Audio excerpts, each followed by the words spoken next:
Good morning to everyone. I, Dr. Usman Nadeem, welcome you all at the opening ceremony of 12th UMTEP International Scientific Research Congress hosted by Mata Sundari College for Women, University of Delhi, India, in collaboration with ICSAT Institute, Turkey. I warmly welcome our honorable chief guests, Professor Harpreet Kaur and Dr. Jamil Kutlutuk and Mr. Atabek, along with participants and delegates from across the world. Due to some unavoidable reasons, President of ICSAT, Dr. Mustafa Latif MA, not able to join us today. And let's start with this opening ceremony. And according to Indian tradition, no significant event can begin without the prayers and blessings of a higher power. At Mata Sundari College for Women, we always begin significant events by the blessings of Mata Sundari Ji's. So I request you all, please cover your head.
After receiving Mata Sundari Ji's blessing, I am pleased to announce that we have received more than 150 research papers from across the countries, including India, Turkey, Pakistan, Azerbaijan, Ukraine, Lebanon, and many more.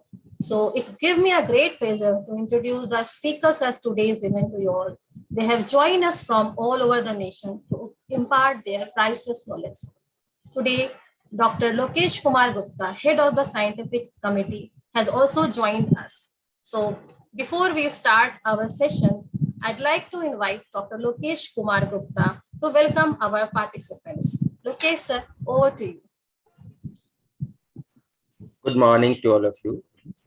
I would like to welcome you all the opening ceremony of the 12th UMTEB International Scientific Research Congress organized by Mata Sundari College for Women in collaboration with the ICSAT Institute of Turkey. I extend a warm welcome to all participants and delegates from around the world. including our distinguished chief guest, Dr. Mustafa Latif Meg, Professor Harpreet Kaur, Principal Mata Sundari College, and Dr. Samuel Kotu. I appreciate all the dignitaries who have joined from all over the world and for the contribution of their insightful knowledge. I hope that you have a good learning experience at the conference, and I send you my best wishes. Thank you. Thank you so much, sir. So we are honored to have Dr. Jamil Kutlutur, Associate Professor from Ankara University, Turkey. Today we will be having two keynote addresses at this opening ceremony, one from Professor Harpreet Kaur, Congress Head and Principal Mata Sundari College for Women. She will share her knowledge and experience on strengthening environmental governance for sustainable development. And our second keynote speaker is Dr. Jamil Kutlutur, an associate professor at Ankara University, and he will impart his wisdom on Indian-Turkish relations, the remarkable points. So let's start with our first keynote lecture from our respected principal, Madam Professor Harpreet Kaur, on the title Strengthening Environmental Governance for Sustainable Development. And first of all, I'd like to introduce our respected principal, Madam.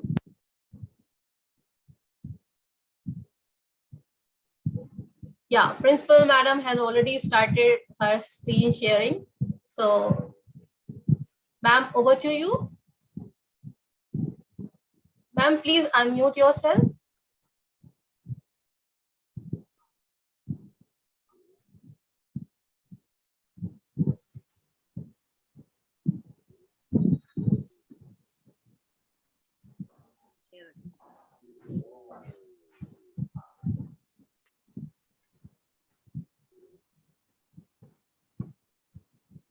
I'll just take 1 minute. I'm sorry for.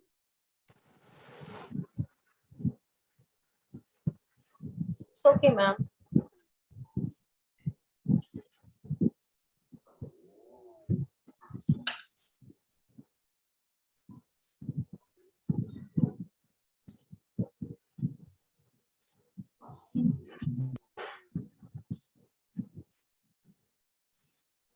So,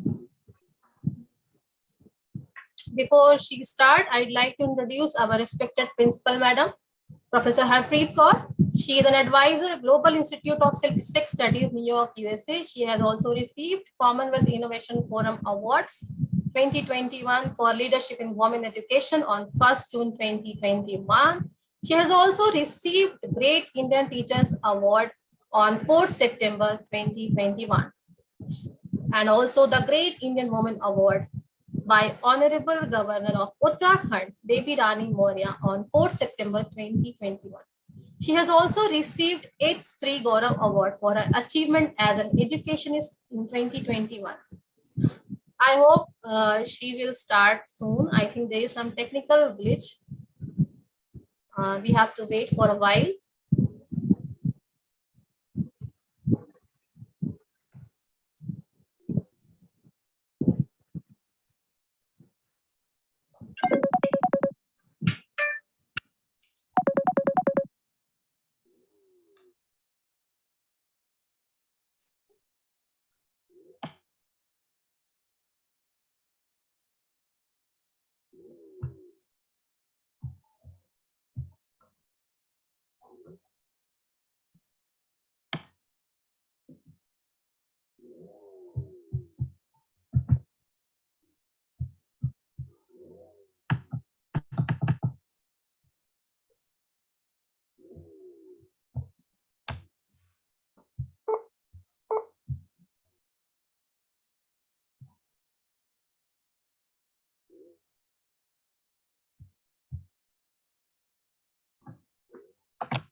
Sangeeta ma'am. Yes, Susma. Please unmute principal ma'am. I think she is having some issue. She was unmuted. Is there in the list? Please let her. Yeah, I cannot see the option. So can you please unmute principal madam? Yes. Yes, yes. Yeah, yes, now it is okay. I think you can hear me now. There's some technical issue. I'm sorry for the delay. I'm unable to तो start. Video आपका video भी of आ रहा है. Sangeeta, you have to start the video as well. So I will start my screen as well. So first of all, I have my apologies for this delay, this technical delay.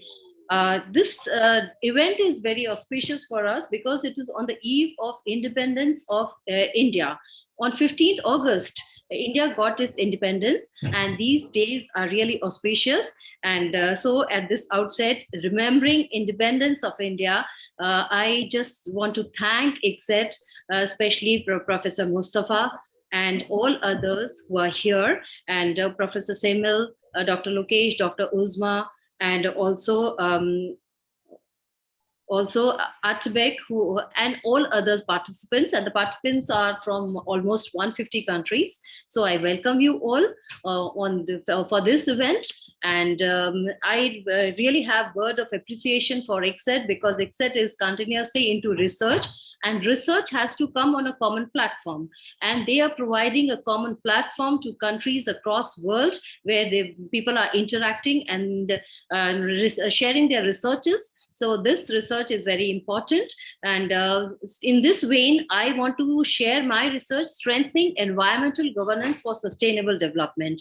And I understand that this particular thing is very important, that environmental governance has to come out of the local arena and has to be integrated to the national and international levels. So it is very important that this research is actually on environmental governance, that we all talk about it, we all think about it, and come on a common platform.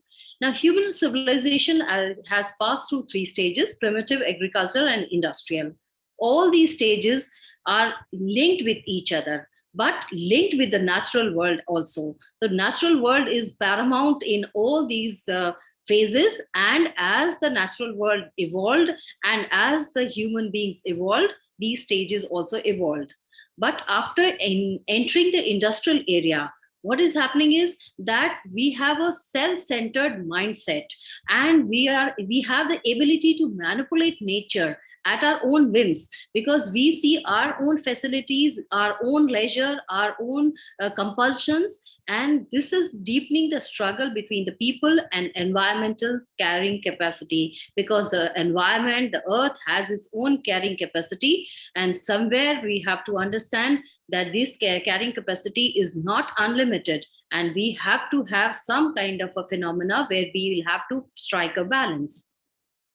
Now, this industrial revolution and the society has five phases. And of course, in the 1780s, when the introduction of industrial production and equipment driven by water and steam power. So it was limited, but mechanization started. And with mechanization, a lot of things changed. The things were produced in bulk, and this producing in bulk, then things changed. We moved towards electrification, the mass production using electrical energy and assembly lines. So so mass production was being done. Then we moved to automation, where automatic production due to the rise of electronics, telecommunications, and computers. But digitization has become a phenomenon again. The cyber physical system on connected devices to automate process further. But this stage unto 2020 is what we call as personalization, where we have having interdependence of man and machine using cognitive computing and human intelligence, and also mass customization and personalization of humans. So basically, we are using technology for our own benefit, for our own comfort. So this is our end, and that is why a lot of things are being manipulated. Nature is being manipulated for our own benefit. And this is leading to a lot many problems, like all these problems, challenges we all know, whether it is global warming, whether it is biodiversity loss or demography and so on. So these are the changes which are coming, these challenges we have to meet.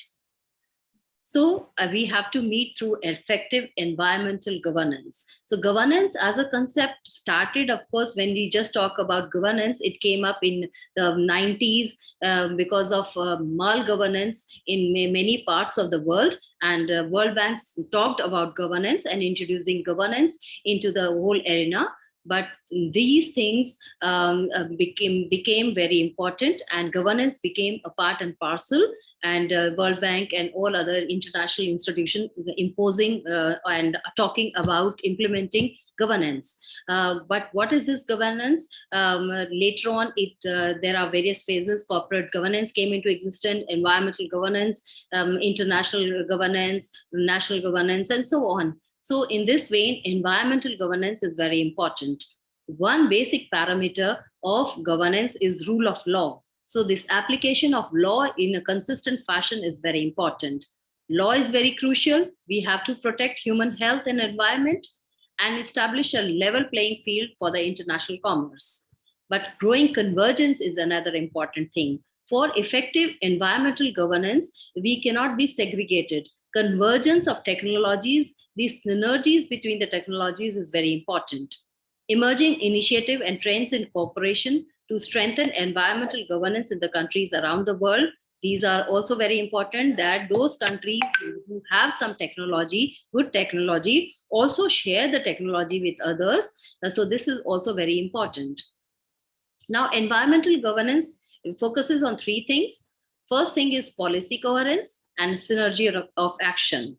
Now, policy coherence should be there from the local to the global responses. These all things have to be integrated. Second thing is strengthening institutional capacities and legislation. For this, countries need to take action in policy and legal spheres. So regulatory framework is very important, because a regulatory framework imposes things, and many times imposing things becomes very important.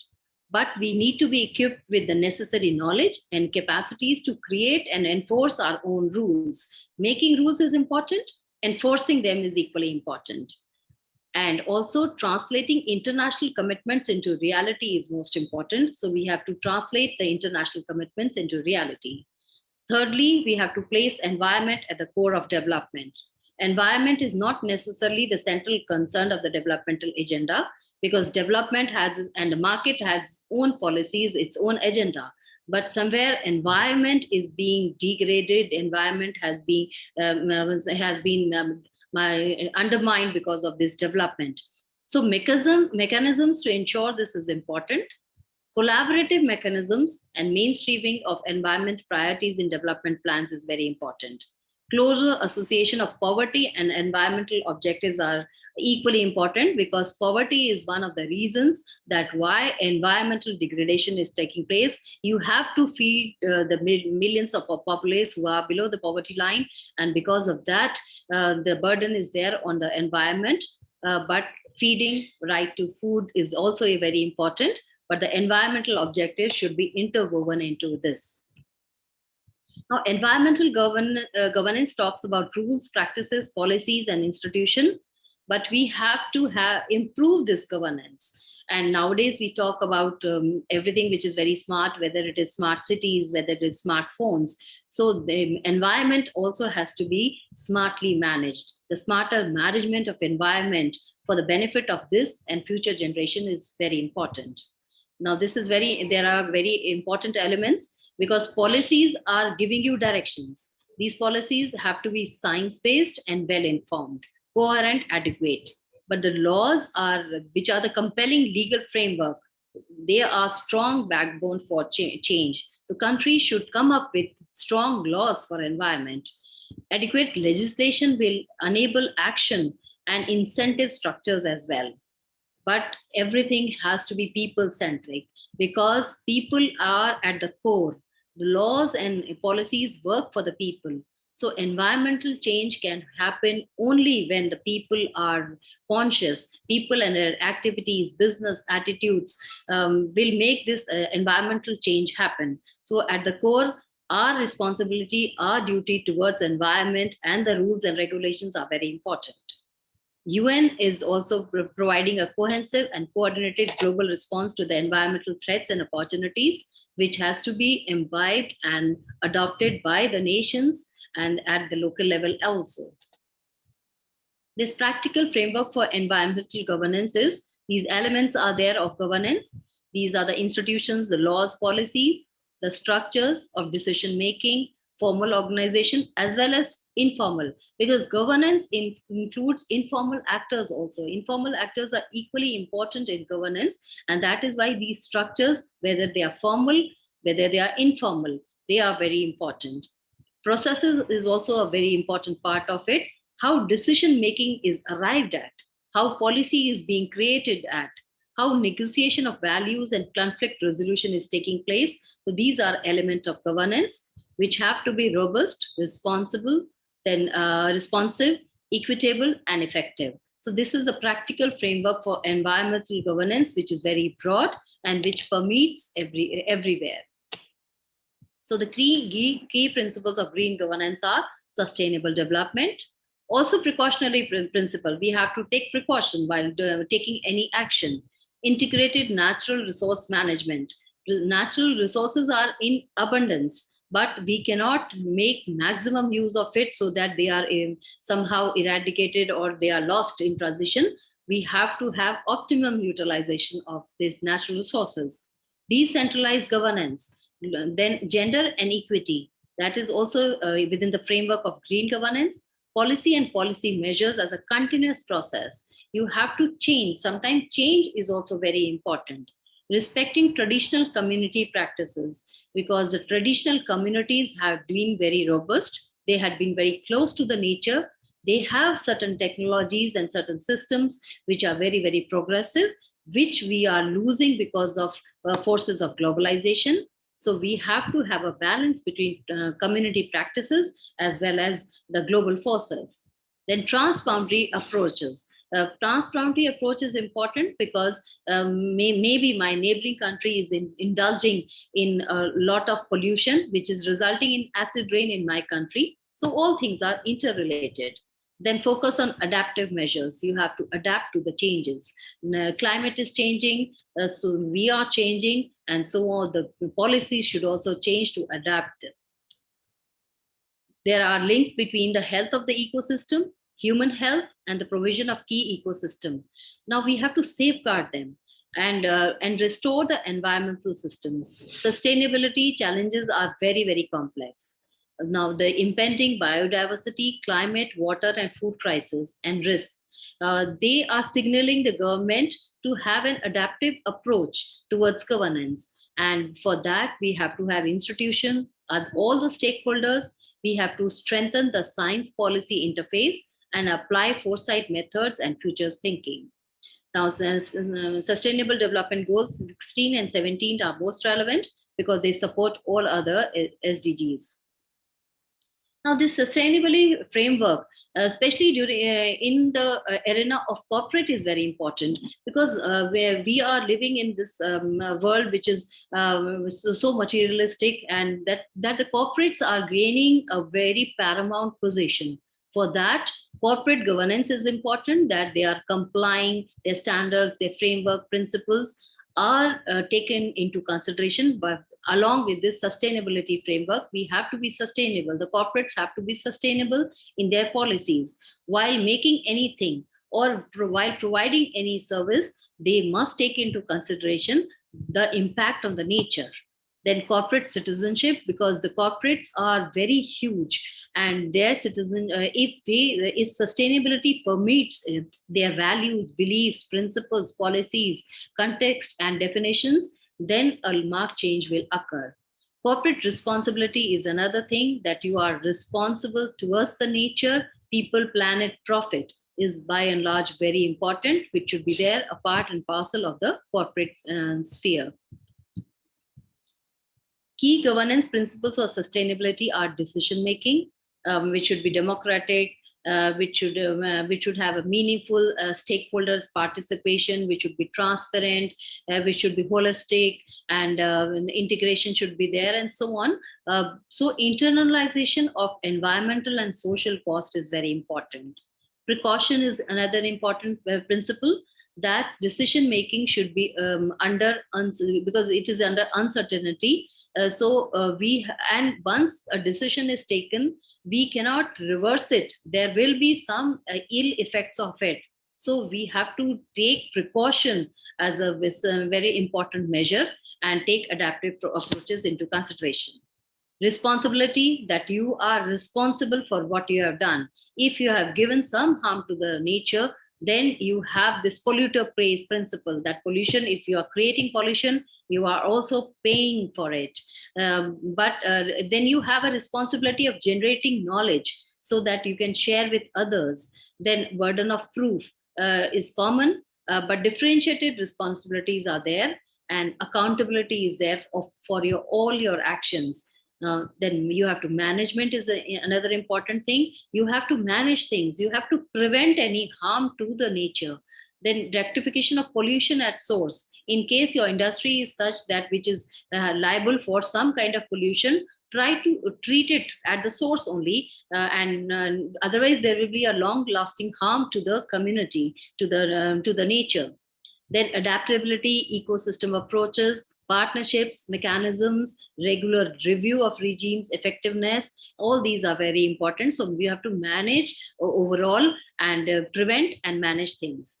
Distribution, intergenerational and intergenerational equity is important. And the capacity building is by and large very important, that you do your capacity building so that this generation gets enough, but there is enough for the future generations as well. Now, these circles of sustainability are very broad. It is not just limited to one green governance or something, but ecology, culture, economics, politics. It permeates in all, whether it is ecology, material, energy, water, all these, but along with it, your cultural approach also, that how creative you are, how your beliefs are shaping your own community, whether gender or generations are taken into consideration, whether equity is there.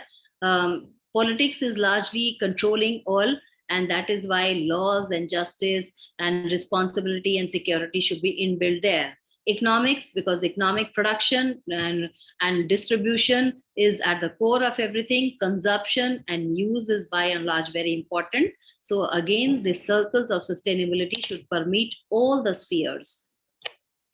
Now, these are various common goals for the subnational local level, national level, then the regional and the UN. So there should be some differentiated governance, but at the same time, there should be common goals. So a step-by-step approach should be there. You have to map the relevant governance structures, do the evaluation, SWOT analysis, problem solving challenges, policy options, design of governance, management, and evaluation of and review of governance framework. Now, toolbox of solution will come from the hierarchical solutions, where the laws and the policy framework is very important. But market solutions, that is incentive-based and market-based instruments or contracts, are also very important. But networking solution largely is very important, where we are collaborating with various voluntary agreements and others which are important. So formal as well as formal institutions are very important. Now, green governance theories, all these theories, scarcity or carrying capacity and externality, self-governance, open innovation are important, but mechanisms are also very important. How you are adopting, whether it is administrative, economic, social, synergetic. And then mode is equally important.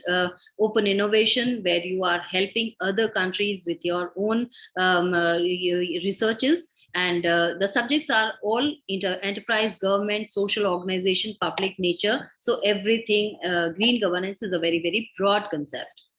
Now, these levels and leverage points for the pathways of sustainability is very important.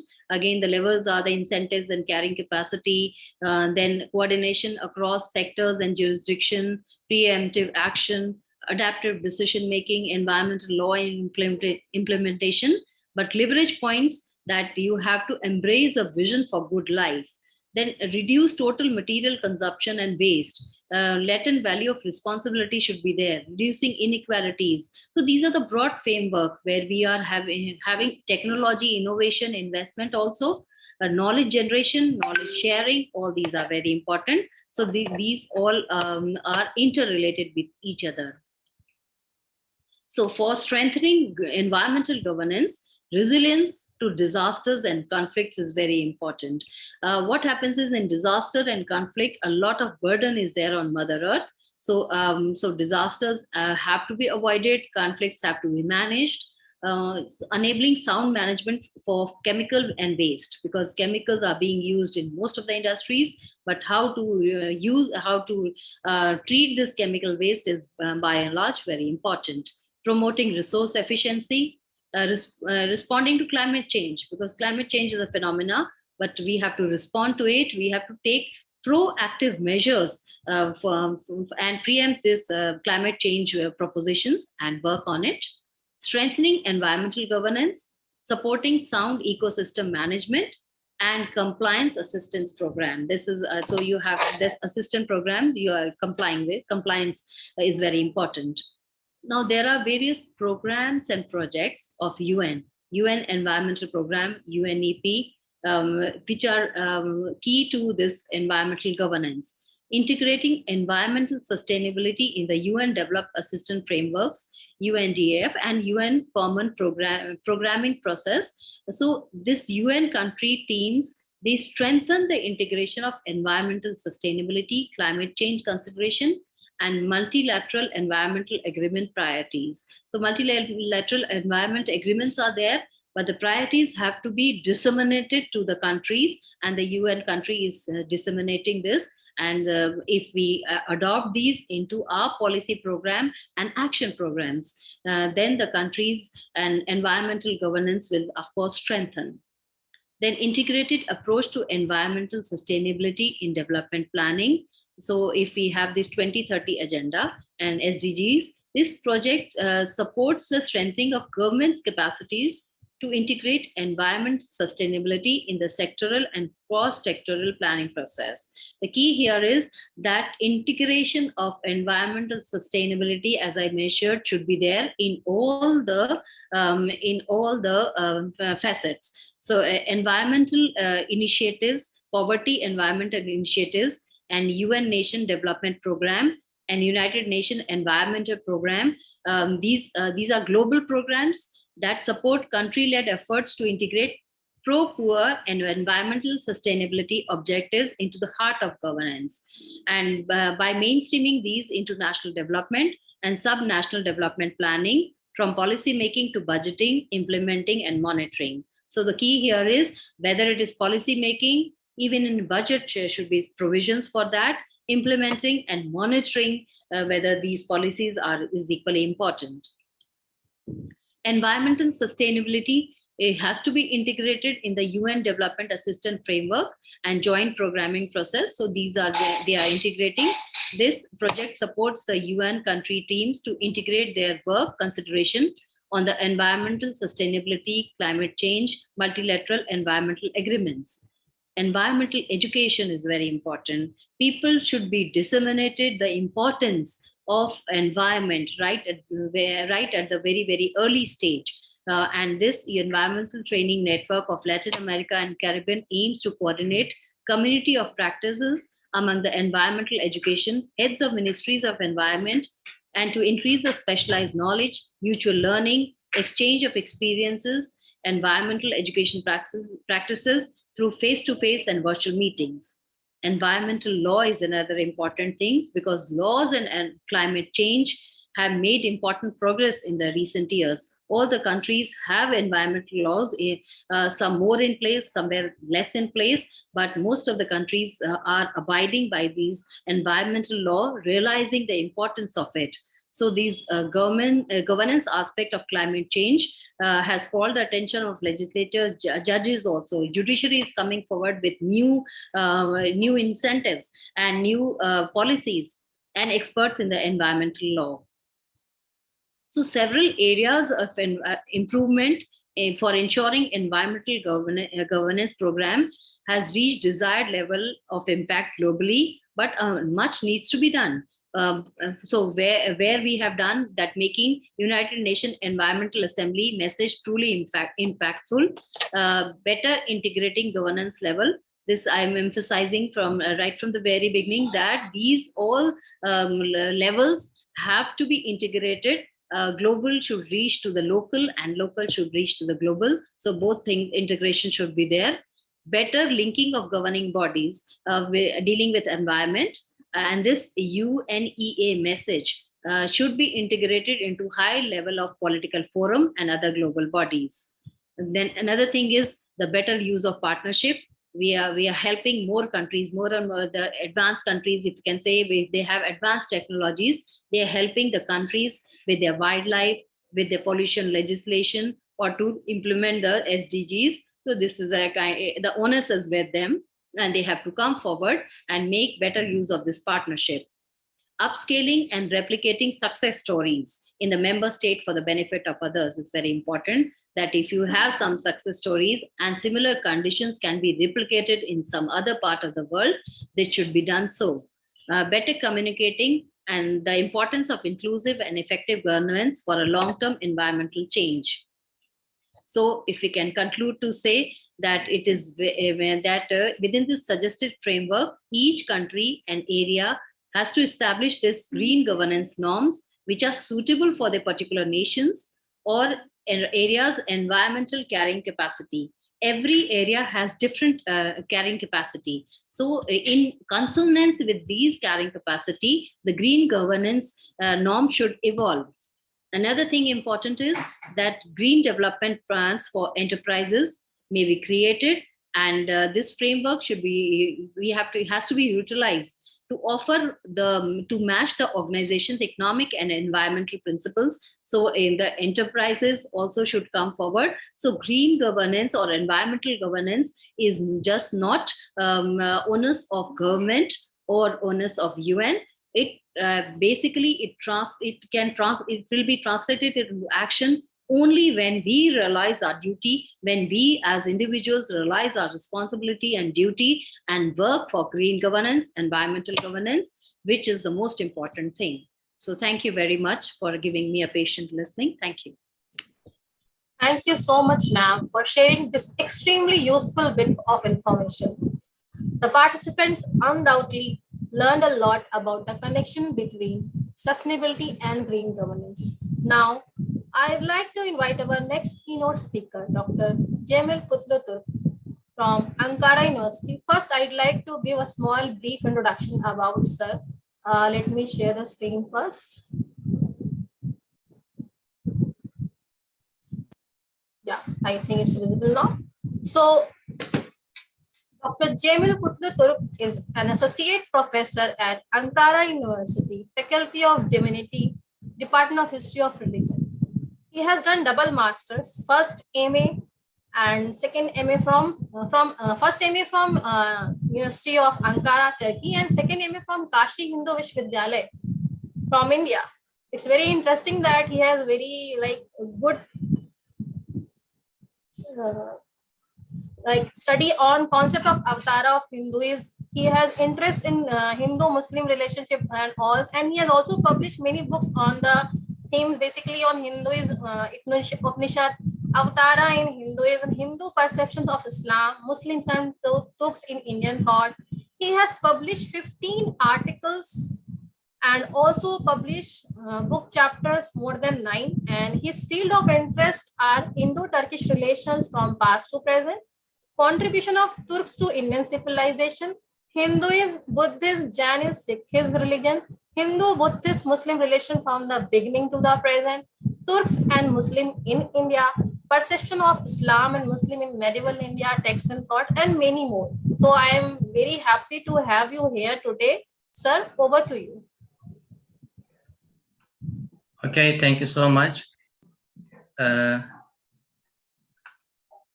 would like to share something. Please open my screen. Yes, sir, you are able to share your screen. Okay.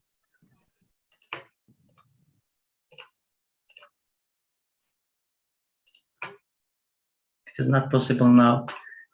Okay.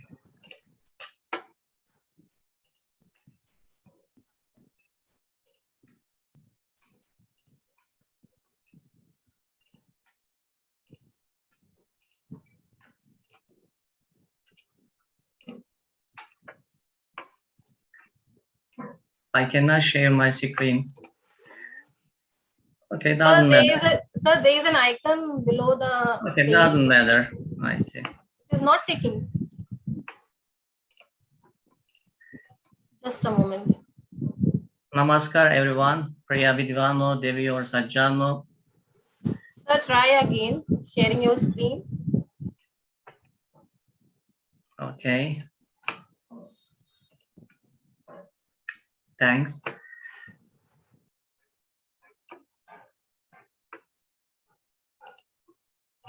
Dear respected scholars, ladies and gentlemen, good morning, everyone. Firstly, I would like to thank the Iktisad Institute and Mata Sundari College for Women for their organizing this valuable scientific congress. Thank you for giving me this opportunity. I hope the program will yield beneficial results for the academic world.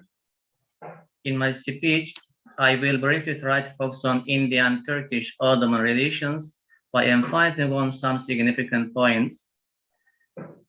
But before dealing with Ottoman-Indian interaction, let me share something on the Hindu perception of Turks in medieval period, because of the fact that India was familiar to Turks of Central Asia in the early times. This region was governed by dynasties of Turkish origin, such as the Ghaznavids, the Delhi Sultans, and the Mughals from the beginning of the 11th century. Turkish rulers encountered richness, diverse, and ancient civilization in India. When they were enthroned, they also benefited from the cultural heritage of their social fabric. They created very powerful multicultural civilization in there. The factor behind the success of the Turkish is not only their abilities in the military field, but their understanding of management that based on the culture of living together. When we analyze some Hindu texts,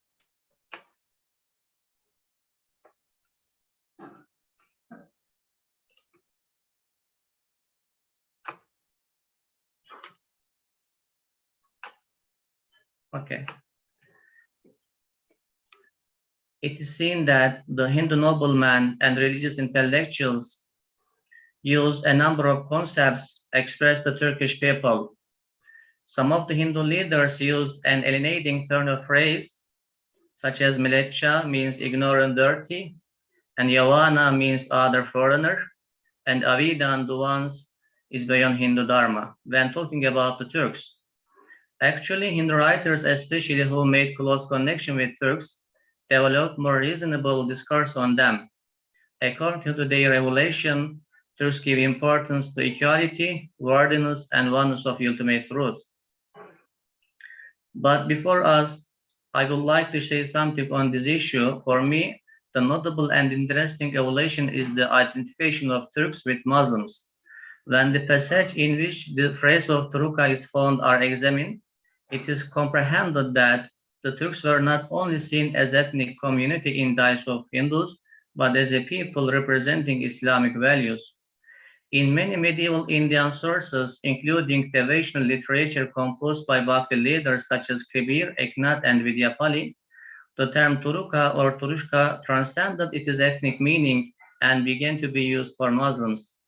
While the term of Turuka was used for Muslims, Turuka Dharma was used in the sense of religion of Islam.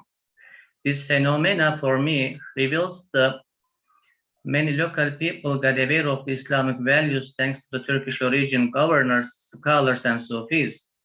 That is why they naturally define this new religious structure through the term of Turk. As for the relationship between Indian dynasties and Ottoman Empire, it began approximately end of the 15th century. The remarkable historical event, such as the conquest of Istanbul and the transferring of the Caliphate to the Ottoman, enabled the increasing of political and diplomatic relations among two sides. According to sources, the very first official relations occurred between the Bahmani ruler Muhammad Shah III and the Sultan Mehmet the Conqueror.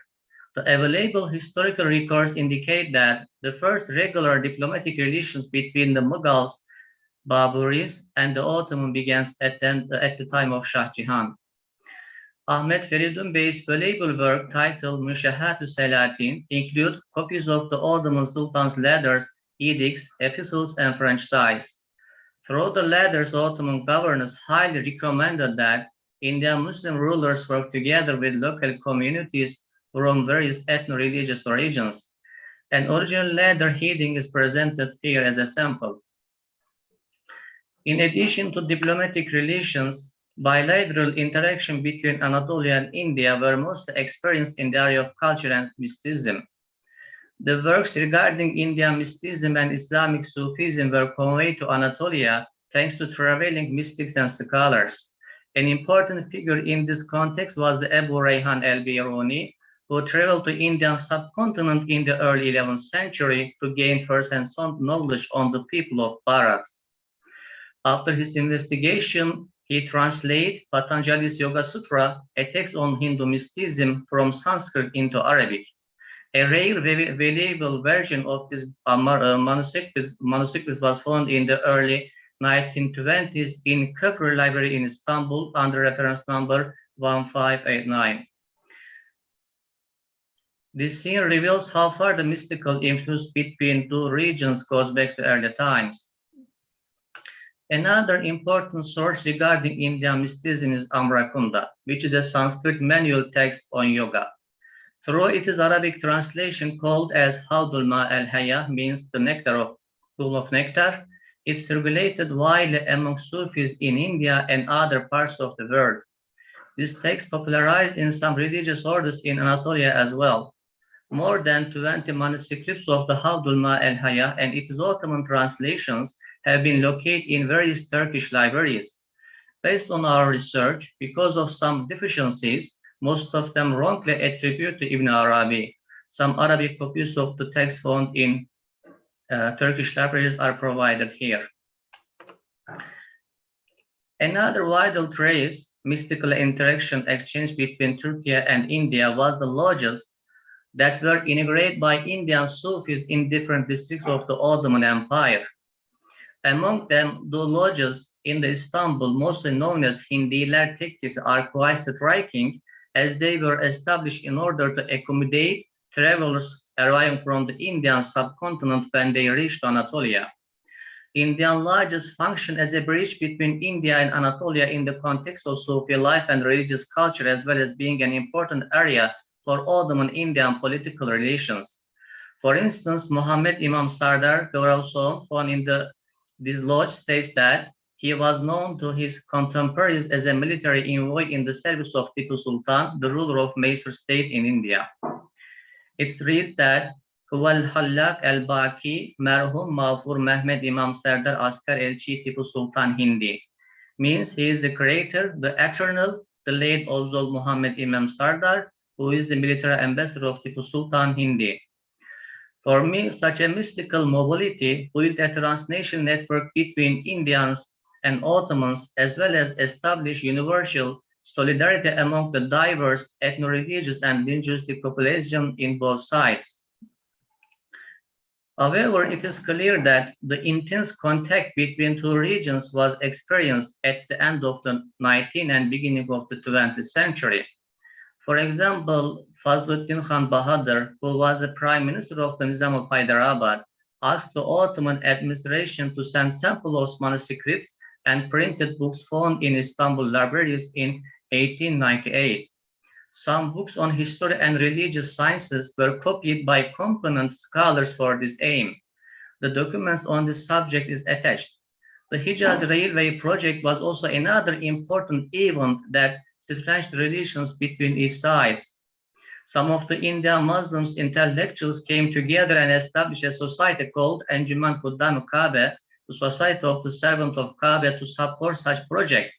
The fact that a person named Mullah Abdul Qayyum assumed the honorary secretariat of the Hijaz Railway project in South India. Ottomans, on the other hand, showed awareness to this noble behavior and decided to give the Hamidian Hijaz Railway medal to people from Bharat who made donations. Ottoman Empire's involvement in the Balkan Wars and then First World War were closely followed by Indians. Muslim leaders living in different parts of India conveyed message of support to the Anatolian people. The article written in 1930 in Arabic is a concrete data reflecting this situation. Here it is stated that Muslims should give full support to the Ottomans. Warnings are also given to some minor Muslim communities who are trying to leave the Ottoman Empire with their feelings of nationalism. It is emphasized that the Turks should be vigilant against the insidious ambitions of foreign forces. The Indian Muslims felt so close to the Ottoman Turks so much that the students cut rations of their food and the women sold their gold and jewelers to help the Ottomans defend themselves. Cries and calls for help were made for the victory of the Turkish army. The people of India demanded that these funds should be particularly spent to fulfill the basic needs for the relatives of martyrs and moderns, orphans, children, and the Turkish soldiers who fought at the front. The documents found in the Ottoman archives testify that it was closely followed whether such donations reached the relevant authority and whether it was spent on the spot. Apart from the financial aids, some healthcare professionals from India, like Dr. Mukhtar Ahmed Ansari and Abdurrahman Peshawari, came to Istanbul in order to treat Ottoman wounded soldiers by serving in the Ottoman Red Crescent. They arrived at Istanbul using their own personal expenses or through funds donated by fellow Muslims in India. Along with the common people, eminent Indian political leaders closely followed Turkey's success and selfish struggle against occupying states. For instance, Mir Osman Ali Khan, the Nizam of the Hyderabad, issued an edict in 1923, right after the Treaty of Lausanne, for one-day official holiday in Hyderabad due to victory of the Turkey as a result of the War of Independence. Another significant development in the context of India-Turkish relations at the beginning of the 20th century was the marriage of Princess Duruşehvar, who was the daughter of Abdülmecid, the last Ottoman Caliphate, to Prince Azamjah, the eldest son of the last Nizam of Hyderabad. Princess Duruşehvar became an active public figure after her arrival in Hyderabad. The princess became the first woman to inaugurate an airport in Begumbet district of the state. She and her sister-in-law, Princess Nurifer, who was married to Nizam's second son, believed that women should earn their own livings. These Turkish women focused on the social and educational problems faced by local people. They established hospitals and schools in different parts of Hyderabad, and their family members fully supported their charity work. They are valuable and interesting, appreciated by the Indian leaders. For instance, Mahatma Gandhi wrote a letter to Princess Duruşehvar in 1944. Sarojini Devi tells me how you are serving the poor in your part of India. May God bless you, he said. So, thanks to these activities, Ottoman sultans became popular among the people of Hyderabad, and their valuable social contribution enabled the people of India to gain some knowledge on Turkey. So, my dear colleagues, respected ladies and gentlemen, as you see, Indian-Turkish relations have improved in many ways beyond the issues I have briefly mentioned here. Today, we need to maintain the bilateral relations between two countries in a multifaceted manner. Our strong historical ties and common feelings impose this responsibility on us. I believe that this kind of scientific activities, programs, not only allowed both communities to recognize each other more closely, but filled an essential gap in the context of commercial, educational, social, and cultural relations between Turks and Indians. That is why I would like to express my sincere thanks to all committee members who contribute to this organization. Thank you so much. Thank you so much, sir. What a fantastic piece of work. Gratitude to you, sir. I hope this lecture on Indian-Turkish relation, the remarkable points, was very informative for our audience. We have now reached the conclusion of this opening session. Now I'd like to invite our respected principal, Madam Professor Harpreet Kaur, for the closing remark. Ma'am, over to you. Yes, thank you, Dr. Uzma. At the very outset, in this closing remarks, I want to thank Dr. Jamil. He has given a very wonderful presentation and charted the entire history of our relationship, and with a positive note that we must build more. We have many things in common. Our historical legacy is very, very rich. So we should come together on educational, cultural, and other fronts. And of course, our interaction together with ICSET is one very, very humble beginning, but there are a lot of steps which we can take together. And for this, I must also thank Dr. Mustafa Latif Emek. Although he has not joined us today, but his presence is always very valuable.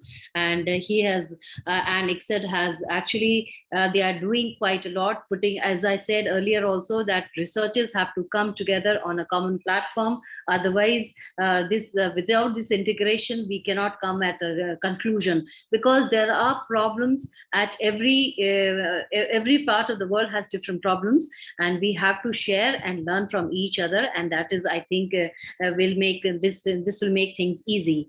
Then, of course, we have Atbek, and he has a long. I wish you all success in your future endeavors. And you are coordinating this session also, and others also. So congratulations for that. My own team and Dr. Uzma at the core of it, working on the minute details of it. It takes months to put together a big event like this, where 150 countries are participating. But yes, she does it very patiently. Dr. Lokesh, who is coordinating with all the other staff members. I can see many of my staff members also here.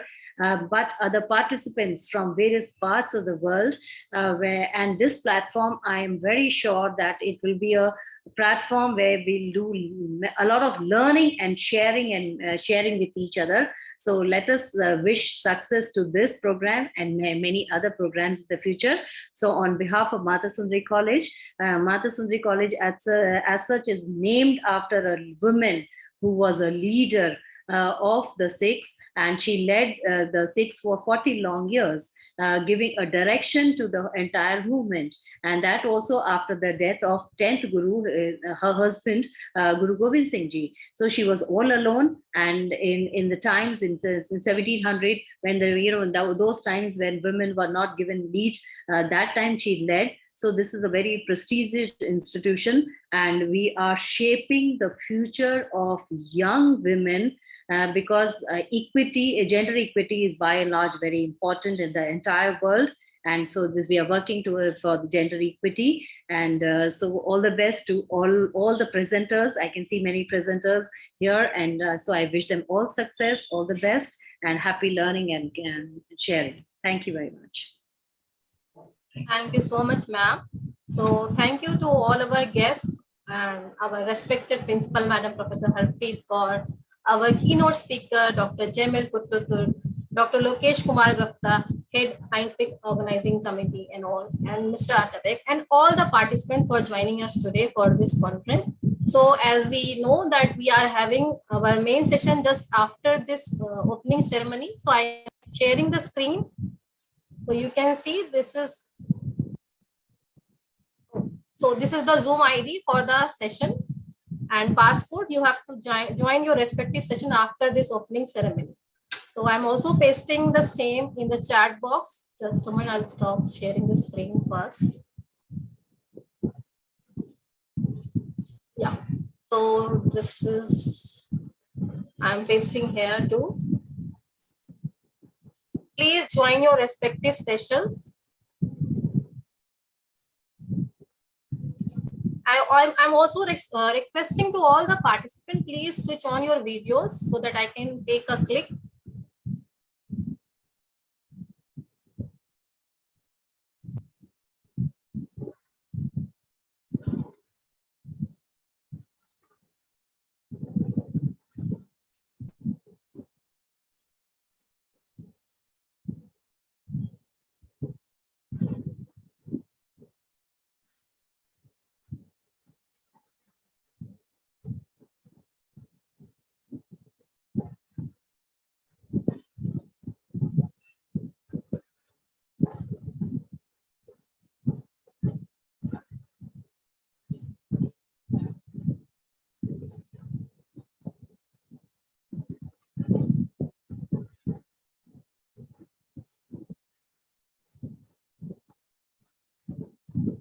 Thank you so much, everyone.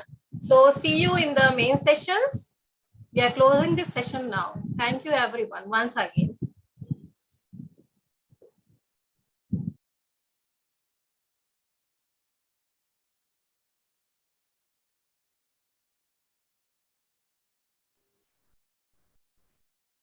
YouTube, Manish, Uzman, YouTube. Yes, sir.